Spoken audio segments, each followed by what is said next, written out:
aleluia, aleluia, aleluia, aleluia,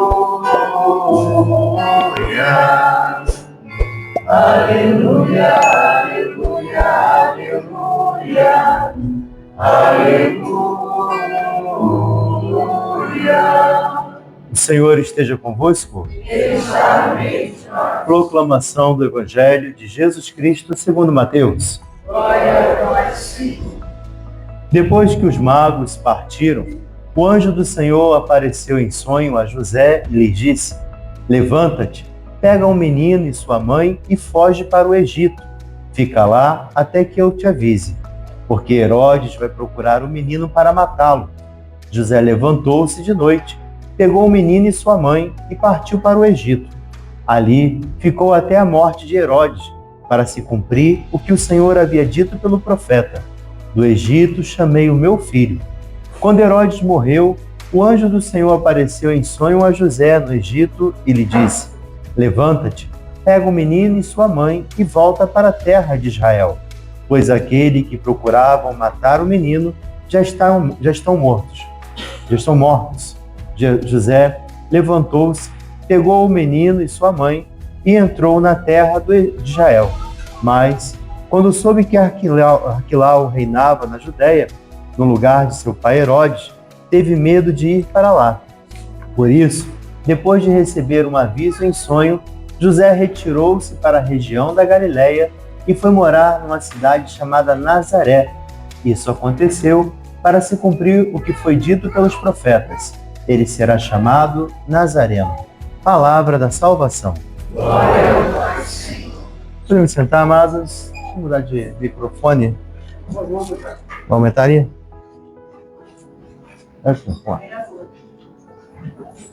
Melhorou. Tá.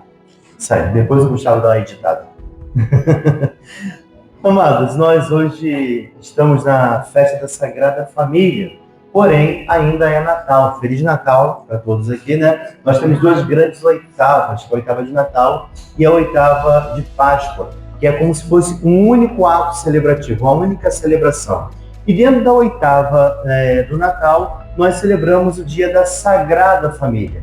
De modo especial, hoje, nós contemplamos esse dia com o Evangelho de Mateus, que faz aí a saga de José e Maria, a Sagrada Família, na fuga para o Egito, indo para o Egito, né? É importante a gente observar algumas coisas. Antes de entrarmos no Evangelho, só sobrevoando a primeira e segunda leitura, que, aliás, são, né, um tapa na cara de luva de pelica, não é verdade? Porque assim, elas dão uma sacudida na gente e não precisa falar de muita coisa.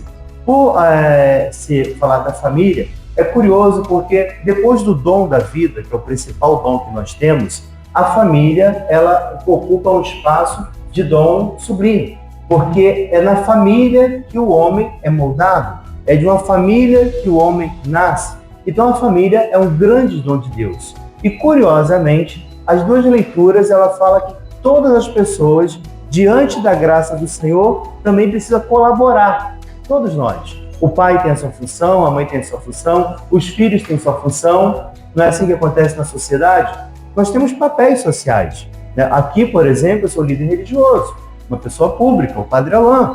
Mas quando eu vou para minha casa, eu sou o filho, né? Aquele filho que deita no colo, aquele irmão que liga a mangueira e vai tomar banho com as crianças com a mangueira ligada. Então, a gente tem papéis sociais que a gente precisa vivê-los sem anulá-los, mas viver de maneira plena, para que a paz possa reinar. E aí, as duas leituras, tanto de Eclesiástico, né, quanto a leitura de São Paulo, vai falando sobre o que você faz para que a paz seja uma realidade. Porque senão a paz fica inalcançável e a culpa vai ser sempre do outro. Não tenho paz porque a culpa é do meu pai, não tenho paz porque a culpa é do meu filho, não tenho paz porque a culpa é do meu marido. Tá, mas e aí? E você? Qual é a tua função? O Senhor fala sobre essa corresponsabilidade. Não precisa nem entrar muito em detalhe, porque mais claro do que isso é impossível. Só não ouve quem não quer. Mas o Evangelho, vamos voltar ao Evangelho. O Evangelho de hoje, a gente vai ver a infância de Jesus sob a perspectiva de São José.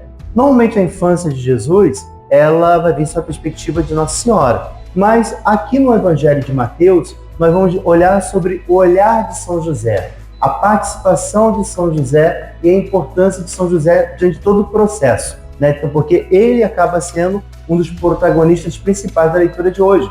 Afinal de contas, o anjo está falando a São José, e São José ele não tem uma experiência com o anjo.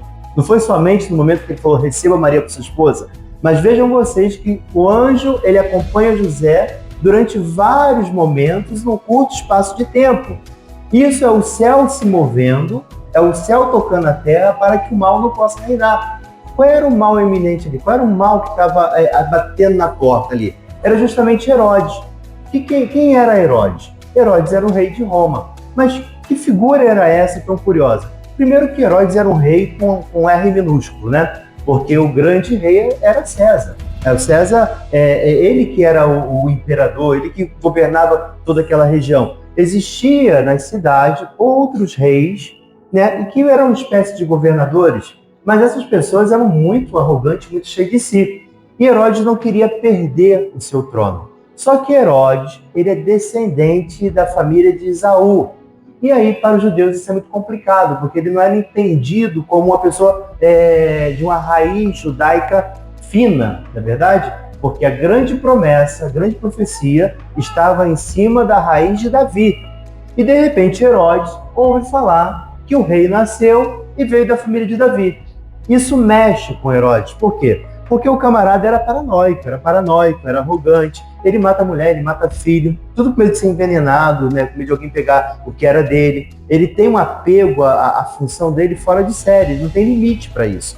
A ponto disso que ele manda matar até as crianças, os possíveis reis, né? Enquanto criança ainda. Então o cara era muito paranoico, né? Então, diante disso, o Senhor, ele envia anjo, o anjo ele tem a natureza espiritual, porém o propósito do anjo é a boa nova, para poder anunciar a boa nova.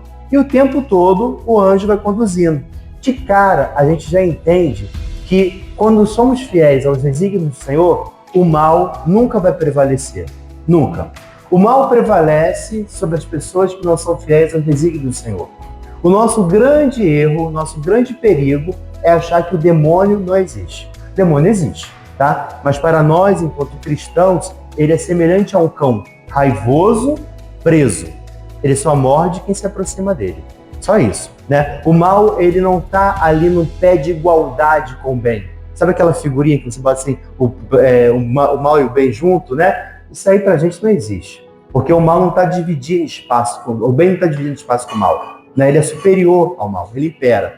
Porém, o bem, ele está dentro de um plano de livre-arbítrio. Ele quer encontrar eco nos corações. E ele encontra esse eco justamente em São José. E José, ele passa a dar sentido à missão do anjo à medida em que São José vai correspondendo, vai se colocando em oração. Então, outro detalhe aí. Outro detalhe é que lá em Oséias, nós vamos encontrar no capítulo 11, que o Senhor fala assim, ó, Jael, eu te chamei do Egito para te libertar. Vocês sabem que isso está falando sobre a saga do povo de Israel, que fica no Egito como escravo, né, atravessa o deserto e encontra a Terra Prometida. Então, existe no Novo Testamento um eco do Antigo Testamento dando sentido. Porque agora quem vai para o Egito? A própria família, né? A Sagrada Família. Quem vai para o Egito? Jesus. Quem sai do Egito para libertar o povo? É Jesus. Então, essa saga da Sagrada Família representa o novo Israel saindo do Egito, é o velho sendo pleno no novo, é dando sentido ao que era velho. Tudo isso pela graça de Deus, que continua imperando. Isso a gente chama de tipologia. A gente vê algumas luzes no Antigo Testamento que encontram eco no Novo Testamento. Né? É dar sentido ao projeto de Deus. E Deus constantemente falando, olha como eu sou fiel à aliança. Sabe por quê? Porque algumas coisas tem que desenhar, senão a gente não entende. Outra tipologia curiosa, José do Egito. Né? José do Egito, ele também tem um dom. Ele é vendido pelos irmãos, né? Vira escravo, depois ele recebe um dom que o torna grande. Qual é o dom que José tem? De interpretar sonhos, né? Ele começa a interpretar sonhos, o faraó fica enlouquecido com esse dom, e no entanto também ele acaba dando trabalho, mas ele tem esse dom ali dos sonhos, e a gente vai encontrar outro eco em José, pai de Jesus, que também através de sonho tem experiência com anjo, não é verdade? Isso a gente chama na Bíblia de tipologia. quer encontrar luz no Antigo Testamento que vai ecoar no Novo Testamento, dando sentido. É o velho se tornando novo. Mas o velho só pode se tornar novo quando nós somos capazes de nos colocar na presença do Senhor. Via da Sagrada Família, por exemplo, né? Muito oportuno porque quantos casais com 50 anos de casado, 40 anos de casado, acham que o casamento já está envelhecido e não precisa fazer mais nada? Acha que seu tempo passou? Quantos casais não precisavam olhar para o velho, né? Lá para aquele dia em que contraíram a aliança e falar assim, nós somos namorados. Um dia eu me apaixonei por você, né? Um dia eu vi em você qualidade que ninguém no mundo viu que está contigo. E eu quero que a graça de Deus reconstrua isso. Isso é pedir a Deus, né, com a sua bondade, que reconstrua aquilo que o mundo já tinha perdido, que o Antigo Testamento já tinha deixado para trás. Agora depende de quem? Depende de José acreditar e botar o pé no caminho e aceitar novos desafios. Porque ir para o Egito era improvável. Não tinha ninguém no Egito. O Egito era uma terra pagã. O que José e Maria vão fazer no Egito naquele contexto? Algumas especulações dizem que talvez de lá tivesse algumas sinagogas, enfim, eles buscaram refúgio lá e por lá ficaram. Mas o Egito era uma terra pagã. E foi lá, no lugar improvável, que a Sagrada Família vai para justamente ter esse sinal tipológico maravilhoso de Israel sair novamente do Egito para agora, de fato, fazer a redenção final, para agora a aliança se cumprir. Eu sempre, na Sagrada Família, eu sempre lembro de uma história muito antiga, para terminar, e não cansar os ouvidos de vocês, eu sempre lembro de a história de uma senhora, que ela tinha uma jovem senhora, ela tinha um jogo de porcelana maravilhoso, ela herdou da família, sabe? Jogo completo de porcelana, o jogo era maravilhoso. Ela ostentava esse jogo na sala, numa estante que ela mandou fazer, com luzes e tal, maravilhoso o jogo dela. E a mãe dela já estava com Alzheimer, estava bem complicado. E quando ela ia dar uns altos almoços, jantares, e precisava usar essa porcelana toda, ela nunca deixava a mãe dela sentar-se à mesa. Ou quando sentava-se à mesa, ela colocava ali, sabe aqueles pratos antigos também de alumínio, né? Antigamente tinha esses pratos de alumínio, ela usava esses pratos de alumínio.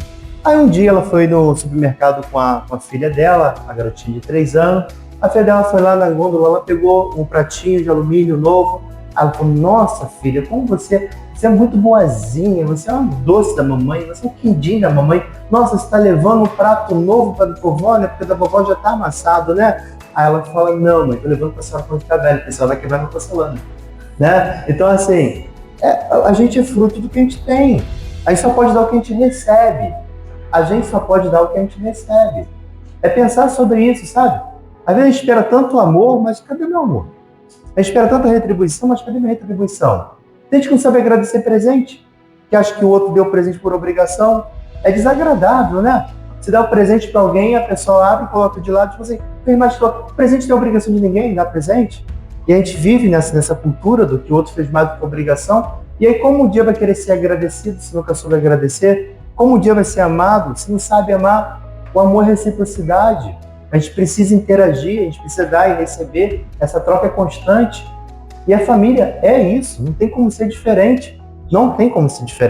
Né? Então essa história é pueril, é uma história bobinha, mas fala muita verdade. Vocês sabem que fala muita verdade.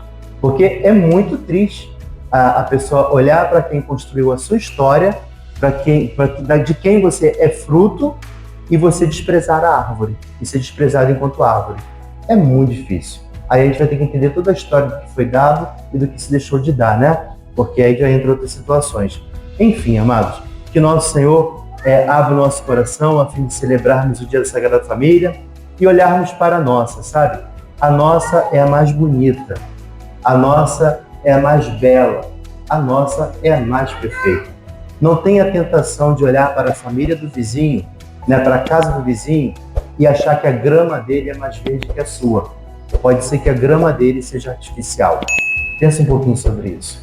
Louvado seja nosso Senhor Jesus Cristo. Para sempre seja louvado.